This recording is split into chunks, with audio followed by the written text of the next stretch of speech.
आत्मन् मादृशान्मुग्धान्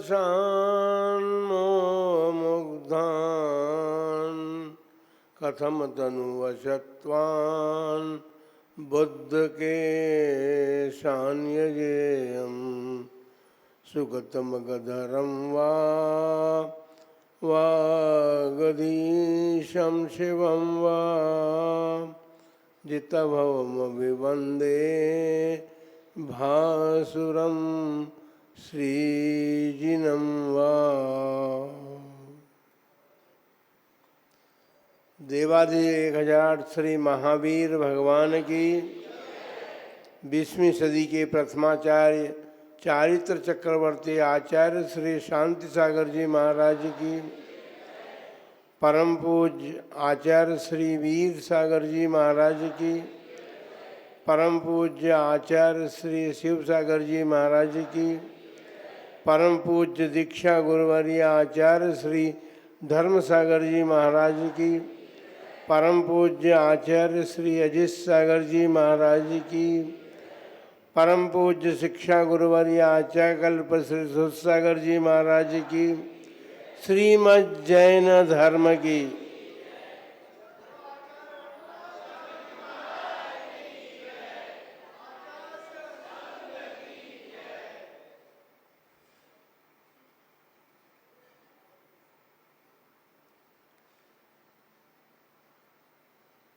सिद्ध पर्याय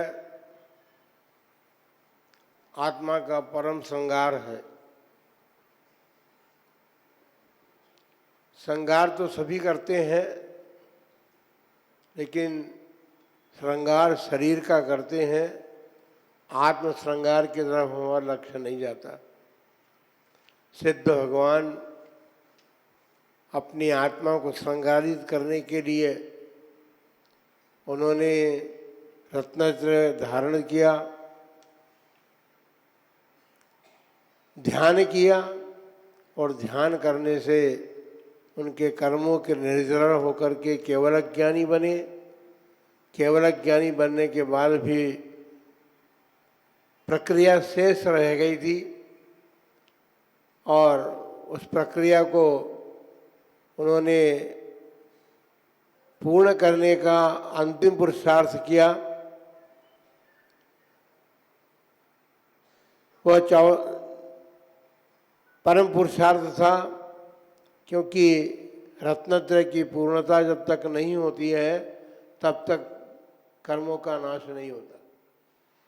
ये बात अलग है कि छठे गुण स्थान से रत्नत्रय की या मुनि बनने के बाद रत्नत्रय की साधना प्रारंभ हो जाती है, लेकिन रत्नत्रय में सम्यक दर्शन, सम्यक ज्ञान, सम्यक चारित्र है। और ये जब तीनों ही अपनी चरम अवस्था को प्राप्त होते हैं तो व्यक्ति का कल्याण होने में कोई देरी नहीं लगती है। बंधुओं, सम्यक दर्शन की पूर्णता तो चौथे गुण स्थान से हो जाती है, यदि क्षायिक सम्यक प्राप्त किया हो तो। और इस बीच सारी साधना चलती है गुणस्थान क्रम से, और वह क्षायिक सम्यक दर्शन जो उनको प्राप्त हुआ, वो क्षायिक सम्यक दर्शन उनके क्षायिक ज्ञान का कारण बनता है। क्षायिक ज्ञान केवल ज्ञान को कहते हैं, क्योंकि ज्ञानावरणी कर्म का नाश हो चुका है, और उसके बाद अभी भी 85 कर्म प्रकृतियाँ रह गई। ये बात अलग है कि उन साधक आत्मा को वो 85 कर्म प्रकृतियाँ कोई रुकावट नहीं करती है। रुकावट करने में सबसे बड़ा कारण आयु कर्म है। वो आयु कर्म समाप्त उनको करना है। जैसा कि हमने कल बताया था कि समुद्घात आयु कर्म की स्थिति थोड़ी रह गई हो और शेष आघातीय कर्मों की स्थिति कुछ ज़्यादा रह गई हो, तो उसको बराबर करने के लिए समुद्घात करना होता है। तो समुद्घात के बिना भी सिद्ध अवस्था प्राप्त होती है, वो जीव वो हैं जिन जीवों ने अपना पुरुषार्थ प्रतिगत किया और पुरुषार्थ को बढ़ाते बढ़ाते वे सारे कर्मों की स्थिति बराबर करके ही 14वें गुण स्थान में पहुँचे। तो वहाँ पर फिर 13वें गुण स्थान में उनको फिर समुद्घात नहीं करना पड़ता। तो समुद्घात के बिना ही वो 14वें गुण स्थान को प्राप्त होकर के और वहाँ पर अ ई ओ रील री बस इतनी काल तक उनको केवल चौथा शुक्ल ध्यान करना पड़ता है और उस चौथे शुक्ल ध्यान के द्वारा उस कर्मों का शेष 85 कर्म प्रकृतियों का नाश होकर के और वे सिद्ध अवस्था को प्राप्त हो जाते हैं। ऐसी सिद्ध अवस्था की बात अपन कर रहे हैं, लेकिन सबसे पहले हमको ये देखना है कि सिद्धों का अनुपम सुख जैसा है। हमने कल आप लोगों ने सुने थे 4 प्रकार के मानवों की बात सुनी थी ना, हम आज 5 प्रकार के लोगों की बात करेंगे।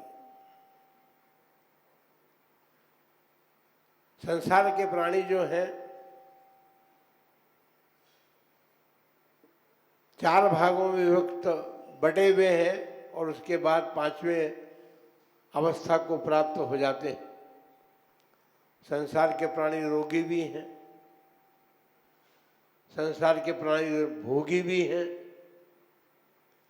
लेकिन रोगी और भोगी ही बने रह करके आज तक किसी का कल्याण नहीं हुआ है। तो वे लोग विरागी जो बनता है रोग और भोग को छोड़ करके विरागी बनता है, वह विरागी बन करके वीतरागी बन जाता है। बंधुओं, सोचने की बात यह है, सुख की बात चलनी है, हमको अनुपम सुख की बात पर जाना है, लेकिन संसार के प्राणी भी सुखी हैं ऐसे बात नहीं है। एकांत तो हम नहीं कहते कि संसार के प्राणी दुखी ही हैं, लेकिन सुख में अंतर है। संसार का प्राणी यदि रोगी है, जैसा 105 डिग्री बुखार आपको आ जाए और उसमें थोड़ी सी कमी आ जाती है, 102 डिग्री रह गया, 101 डिग्री बुखार रह गया, तो आप अपने को स्वस्थ अनुभव करते हैं, सुखी अनुभव करते हैं। इसका कारण क्या है? बुखार कम हुआ है, बुखार गया नहीं है अभी।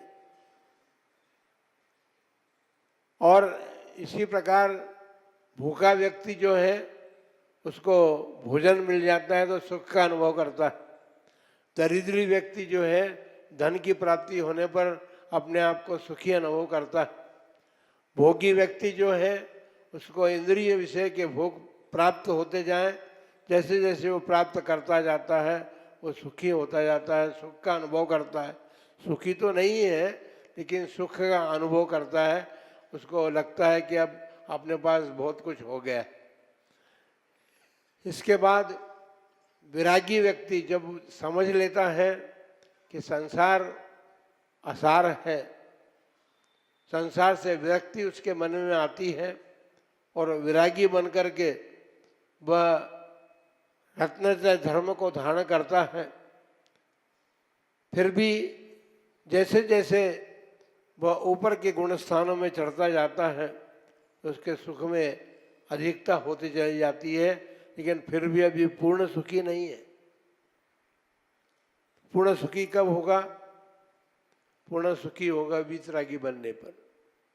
वीतरागी जो है वो पूर्ण सुखी है, लेकिन अभी अनंत भगवान वीतरागी तो हो गए, सर्वज्ञ भी हो गए, लेकिन अभी उनके कर्म शेष रहे। वो कर्म जो है वो कर्म वहाँ उस अवस्था से, केवल ज्ञानी अवस्था से ऊपर जब बढ़ेंगे तब वो कर्म पूर्णतया नाश होंगे और वहाँ पर उनको जो चारित्र की साधना उनकी चल रही थी वो चारित्र की साधना उनकी वहाँ पर पूर्णता को प्राप्त होगी। सम्यक ज्ञान की पूर्णता तो केवल ज्ञान होने पर हो गई, लेकिन चारित्र की पूर्णता भी नहीं हुई है। अभी उनको एक ध्यान और होना उनके, और उस ध्यान के बल पर वे उन 85 कर्म प्रकृतियों का नाश करके और पूर्ण सुखी बनेंगे तो वो सुख होगा, अलौकिक सुख होगा, अनुपम सुख होगा, और वो होगा सिद्ध भगवान के।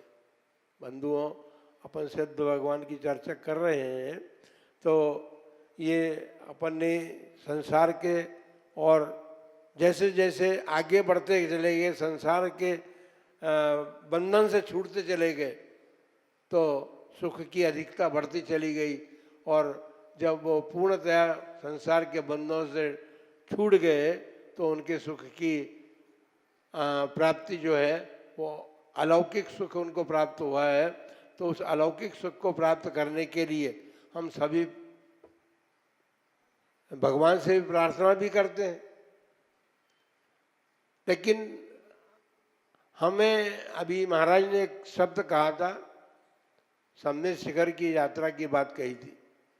हमारे जितने भी तीर्थंकर भगवान हुए हैं, केवल आदिनाथ भगवान को छोड़ करके, महावीर भगवान को छोड़ करके, वासुपूज्य भगवान को छोड़ करके,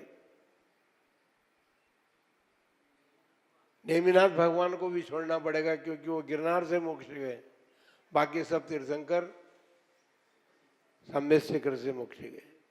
हमारा तीर्थ बहुत बड़ा होगा, तीर्थ की यात्रा करने भी हम जाते हैं और अपने साथ साथ लोगों को भी ले जाते हैं।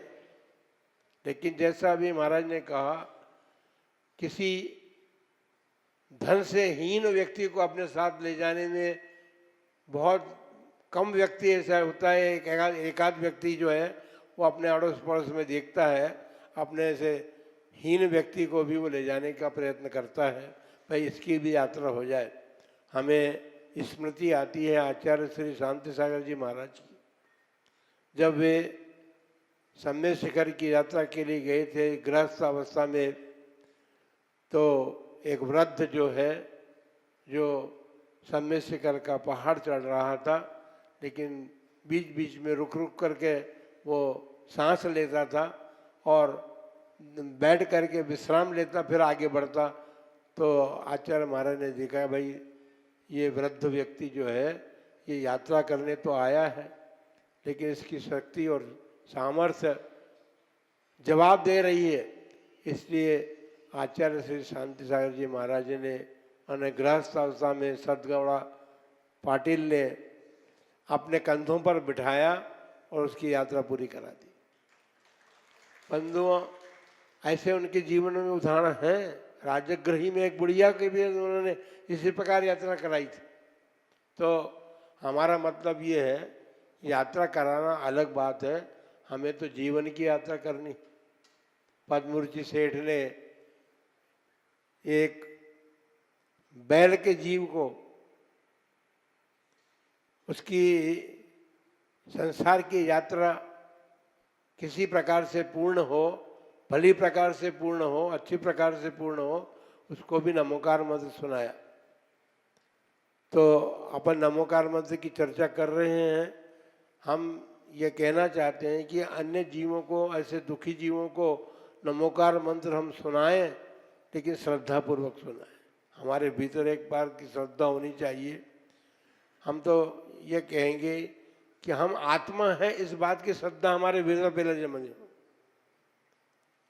अब शरीर को ही आत्मा मान रहे हैं, जो शरीर प्राप्त करते हैं उसी को आत्मा मान लेते हैं। जिस पर्याय में जाते हैं उस पर्याय में हमारी आत्मा को हम भूलते चले जाते हैं। लेकिन आत्मा अलग चीज है, शरीर पृथक चीज है। और यदि शरीर आत्मा के साथ नहीं हो तो भी आवश्यकता उसकी शरीर की है, क्योंकि साधना बनने का कारण तो वो है। और साधना बनने का कारण हो सकता है, लेकिन कारण किसी कार्य को संपन्न करने में जब होता है तो कारण तो वहीं रह जाता है, लेकिन कार्य संपन्न हो जाता है। तो हमारा जो औदारिक शरीर है, यद्यपि औदारिक शरीर है और बिल्कुल अपवित्र है, लेकिन फिर भी हम अपने धर्म को धारण करके और साधना के बल पर इससे अपना कार्य लेकर के इसकी पवित्रता सिद्ध कर सकते हैं। क्योंकि मनुष्य का शरीर ही वह है भले ही वो अभी अपवित्र है, क्योंकि उसकी उत्पत्ति भी अपवित्र पदार्थों से हुई है, फिर भी वह अपवित्र पदार्थों से उत्पन्न हुआ शरीर भी हमारे धर्म साधना में, हमारे मोक्ष की साधना में कारण बनता है। जिन्होंने अब तक सिद्ध अवस्था को प्राप्त किया, सभी जीवों ने इसी मनुष्य शरीर से साधना करके उस सिद्ध अवस्था को प्राप्त किया। आज हमारा एक प्रश्न आया है, क्योंकि हम सिद्ध अवस्था की बात कर रहे हैं, साधना की अवस्था की बात कर रहे हैं, साधना करने की बात कर रहे हैं, तो एक महिला ने प्रश्न किया। हाँ हाँ, बराबर।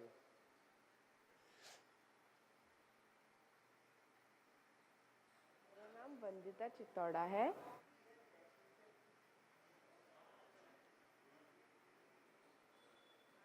उदयपुर की ही महिला है। मेरा नाम वंदिता चित्तौड़ा है। मैं उदयपुर से हूँ। मेरा प्रश्न यह है कि क्या स्त्री पर्याय से मोक्ष मिल सकता है या नहीं, कृपया समाधान करें। नमोस्तु गुरुदेव। प्रश्न बड़ा सुंदर है। ऐसा लगता है कि उनके भीतर भी सिद्धि प्राप्त करने की इच्छा जागृत हुई है, लेकिन ये बात अवश्य है कि स्त्री पर्याय से मोक्ष आज तक किसी को हुआ नहीं है और कभी आगे भी नहीं होगा। स्त्री पर्याय में वो संवर्णन नहीं है जिसके बल पर शक्ति, जैसे शारीरिक शक्ति कहते हैं, वो शारीरिक शक्ति, और वह उत्तम संवर्णन नहीं है, क्योंकि मोक्ष प्राप्ति के लिए तो उत्तम संवर्णन की आवश्यकता होती है। इसलिए अभी आप पुरुषार्थ करें, पुरुष पर्याय प्राप्त हो द्रव्य से और भाव से, और आप उस संवर्णन को भी प्राप्त करें जिससे आप फिर मोक्ष को प्राप्त कर सकें। बाकी स्त्री पर्याय से मोक्ष होती नहीं है, लेकिन स्त्री पर्याय से आप वो पुरुषार्थ अवश्य कर सकते हैं जो आपको आगे आगामी काल में वह पुरुषार्थ आपका जागृत होकर के आपको भी वो शक्ति मिल सके।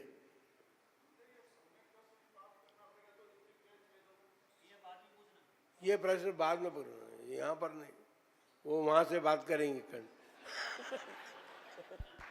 ऑनलाइन पूछिए था, बिल्कुल आपका फोटो भी आएगा, आपकी वाणी भी खिलेगी। हाँ, कमरे में भी पूछ। हाँ, और कोई बात करनी हो तो कमरे में भी कर सकते हैं। आइए